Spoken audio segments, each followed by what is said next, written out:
का रहने वाला हूँ और मेरे 2 बच्चे हैं, एक बेटा एक बेटी। मेरा जन्म गैर मसीही परिवार में हुआ था। जब मैं छोटा था तो मेरे माँ बाप मुझे गोदी में उठाकर जिन जिन मंदिरों में जाते थे वहाँ मुझे ले जाते थे। उसके बाद जैसे जैसे बड़ा हुआ, अगर कोई छोटा मंदिर भी दिखता तो वहाँ जाकर अपने जूते चप्पल निकालकर उन्हें नमन करता था। इस तरह से बहुत भक्तिवान था।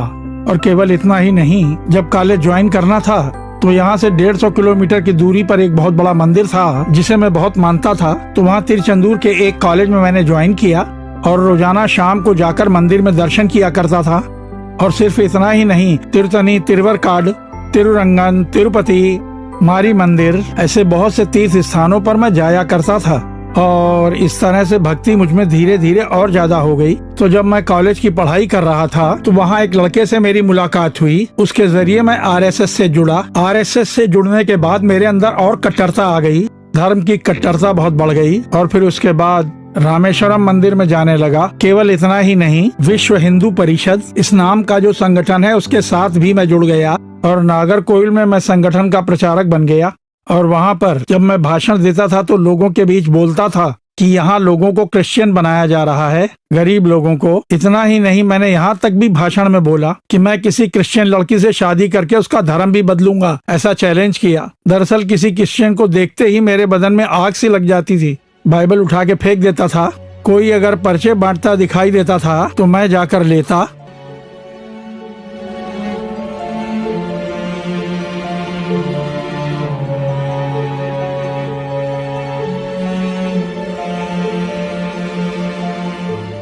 और फाड़ कर उसी के मुंह पर फेंक देता था। उन लोगों को खरी खोटी सुनाकर मैं उन्हें वहाँ से भगा देता था। बहुत गाली देता था कि ये क्या, जब देखो यीशु के बारे में बोलने चले आते हो। उन्हें मैं बहुत दुत्कारता था। इस तरह से मेरी जिंदगी गुजर रही थी। कॉलेज की पढ़ाई के बाद करीब 8 साल के बाद मुझे सरकारी नौकरी मिली। वेलफेयर ऑफिसर की पोस्ट थी और तूतुकुड़ी जिले में मैंने नौकरी ज्वाइन की। और सरकारी नौकरी मिलने के बाद भी मेरे अंदर से कट्टरपंथी दूर नहीं हुई।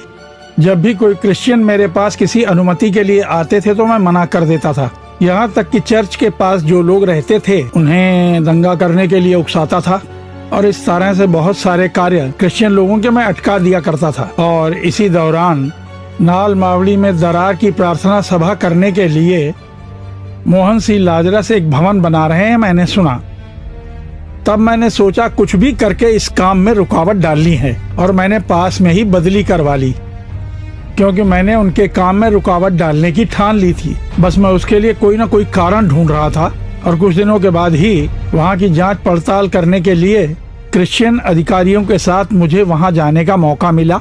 वहाँ पर मैंने नक्शे के हिसाब से पूरी जांच की, प्लान अप्रूवल वगैरह देखा, सब कुछ ठीक ठाक था।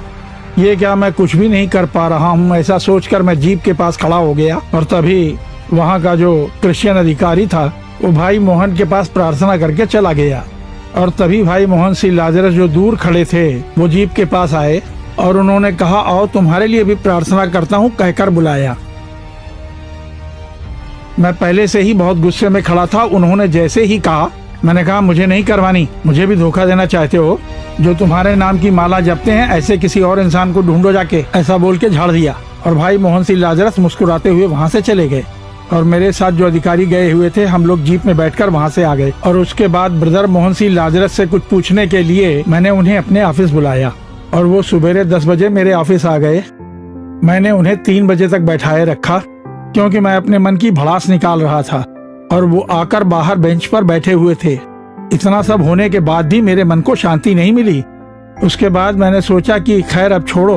उनसे मैंने ऐसा एक स्टेटमेंट लिया कि जब भी मैं बुलाऊं आपको आना होगा, ठीक है, कहकर वो चले गए। किस तरह से कुछ न कुछ अड़ंगा डाल के मैंने दूसरी कई जगहों के काम रुकवाए हैं, क्रिश्चियनिटी के विरोध में काम किए। इसके विरोध में कुछ नहीं कर पा रहा हूँ, खल रहा था। मैं अपने सरकारी काम को जितनी महत्वता दिया करता था उससे भी ज्यादा कुछ भी करके इस काम को रुकवाने की महत्वता दे रहा था। कोई कारण बताकर इस काम को रुकवाने की मैं योजना बना रहा था। लेकिन लाख कोशिशों के बाद भी मैं उनका काम रोक नहीं पाया। वैसी परिस्थिति में जैसा मैंने भाषण में कहा था कि किसी क्रिश्चियन लड़की से शादी करूंगा और शादी के बाद उसे मैं अपने धर्म में बदलूंगा, ठीक वैसे ही एक क्रिश्चियन लड़की से एक शादी के मंडप में सबके सामने मैंने शादी की। वैसे भी जब मैं अपने ऑफिस से लौटता था तो शराब पीकर आया करता था, बहुत नशे में रहता था। और नशे में ही जब मैं पत्नी को बहुत दुख दिया करता था तो वो बहुत रोया करती थी। मेरे इस प्रकार के जीवन में अचानक से एक भयंकर बीमारी लग गई। करीब करीब 20 साल तक मेरे पेट में दर्द उठता रहा और वो दर्द अचानक से उठने लगता था। और जैसे ही पेट में दर्द होता मैं खड़ा नहीं हो पाता था, बस लेट जाता था और जोर से पेट पकड़कर रोने लगता था, लगता जैसे कोई आंतें निकाल रहा हो। और उसके बाद कुछ ही देर में बेहोशी आ जाती और 1 घंटे तक बेहोश पड़ा रहता था। वैसी हालत में लूज मोशन भी हो जाता था। इस तरह जब कभी मैं बाइक से जाता था या बस से जाता था या दफ्तर में रहता था तब भी मैंने बहुत ज्यादा दुख उठाए। इस बीमारी से ठीक होने के लिए मैंने कई मंदिरों में जाकर दर्शन किए, लेकिन मुझे कहीं भी आराम नहीं मिला। चाहे कितनी भी तकलीफ हो, लेकिन हर साल नए साल के दिन सुबह उठकर तिरुचेंदूर के मंदिर में जाके पूजा करता था। सन 1995 जनवरी की 1 तारीख को जब मैं सुबह सुबह जाने की सोच रहा था, सिर में बहुत दर्द होने लगा, मैं जा नहीं पाया। काफी तकलीफ के बाद दोपहर में उठकर गांव के छोटे तालाब में नहाकर मैं अपनी बाइक पर जाने लगा।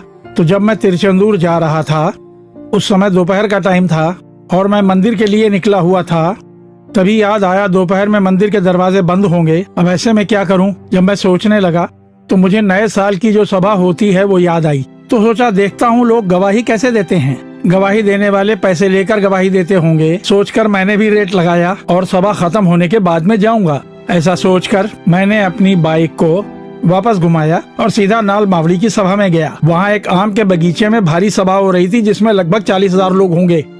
मैं लोगों की भीड़ में जाके पीछे खड़ा हो गया और उस समय भाई मोहन सिंह लाजरस अपना प्रचार खत्म करने वाले थे। और उसके बाद उन्होंने कहा कि अब प्रभु से आप जो मांगेंगे आपको मिलेगा, यीशु से जो मांगना है मांगो, इस प्रकार से उन्होंने कहा। यह सुनकर मैंने भी धीरे से अपनी समस्या के बारे में कहा कि यीशु, मेरे पेट में एक लाइलाज दर्द होता है, सर में दर्द है, शराब की आदत है, इनसे मुझे छुटकारा चाहिए। तुरंत ही देखिए भाई तो आंखें बंद करके बोल रहे हैं और प्रभु बार बार उनसे मेरा नाम बुलवा रहे हैं। ये सेल्वराज कौन है? सेल्वराज के पेट का दर्द, सर का दर्द और शराब की जो आदत है, इन सबसे यीशु छुटकारा दिला रहे हैं। ये क्या जो मैंने यीशु से मांगा वही बात मेरे बोलने से पहले ब्रदर बोल रहे हैं। तभी मैंने यीशु को आकाश से उतरते हुए देखा। मेरी आंखें बंद नहीं थीं, अपनी खुली आंखों से मैंने देखा। तभी मुझे ऐसा लगा जैसे कोई छू के मुझे पीछे निकला हो। मुड़ के देखा तो पीछे कोई नहीं था। ठीक वैसे ही मैंने सामने से किसी को जाते देखा। उसके बाद भाई मोहन सिंह लाजरस ने कुछ और लोगों के नाम लेकर कहा, तुम्हारी बीमारी ठीक हो रही है। उसके बाद वो लोग गवाही देने के लिए मंच पर गए। सेल्वराज के नाम पर कोई नहीं गया क्योंकि मैं वहां ना जाकर वापस अपनी बाइक लेकर तिरुचेंदूर मंदिर जाने के लिए निकल गया। जब मैं जा रहा था मेन रोड पर होते हुए मुझे पता ही नहीं चला कि कब मैं अलवातिनी पहुंच गया। उस 1 तारीख की युवा प्रार्थना सभा में अनजाने में ही शामिल होने के बाद मेरे पेट में जो दर्द होता था, मेरे सर का दर्द, शराब की आदत, ये सब दूर हो गई। उसके बाद मेरे पेट में कभी भी दर्द नहीं उठा। इतना ही नहीं, मेरे मन के अंदर भी एक बदलाव सा आ गया। किसी से नफरत नहीं करनी चाहिए, सबसे प्रेम करना चाहिए, ये मैं जान गया। पहले मैं अपने दफ्तर के अंदर सबसे चिढ़ा करता था। कोई फाइल आती तो उसे उठाकर फेंक देता था। कभी चपरासी को आने में देर हो जाती तो उस पर चिल्लाने लगता था। चाहे कोई भी हो, मैं उस पर गुस्सा हो जाता था। लेकिन अब मेरा मन बदल गया है। यहाँ तक कि घर में भी सुख शांति नहीं थी, बहुत लड़ाई झगड़ा होता था। मैं अपनी पत्नी से प्रेम से बात करने लगा, पहले गुस्सा किया करता था। इस प्रकार से मेरे जीवन में बदलाव आया। मेरे मन में एक संतुष्टि आ गई। उसके बाद मैंने यीशु को अपना उद्धारक बना लिया। वही एक सच्चे परमेश्वर हैं मानकर उन्हें अपना लिया। उसके बाद सभा में जाकर मैंने बपतिस्मा लिया, यीशु से मेल मिलाप किया। केवल इतना ही नहीं, मेरी सरकारी नौकरी में भी यीशु ने आशीर्वाद दिया। मेरी पदवी में उन्नति दिलाकर डिप्टी कलेक्टर बनाया। करीब 7 सालों तक मैंने डिप्टी कलेक्टर की हैसियत से काम किया। फिर मैंने रिटायरमेंट ले लिया। पहले एक जमाने में यीशु नहीं चाहिए ऐसा मंच पर भाषण दिया करता था। वहाँ पर लोगों के बीच में भाषण से नफरत फैलाने वाला मैं आज के दिन यीशु ही सच्चे परमेश्वर हैं ऐसा बोल बोल के लोगों में प्रचार करता हूँ।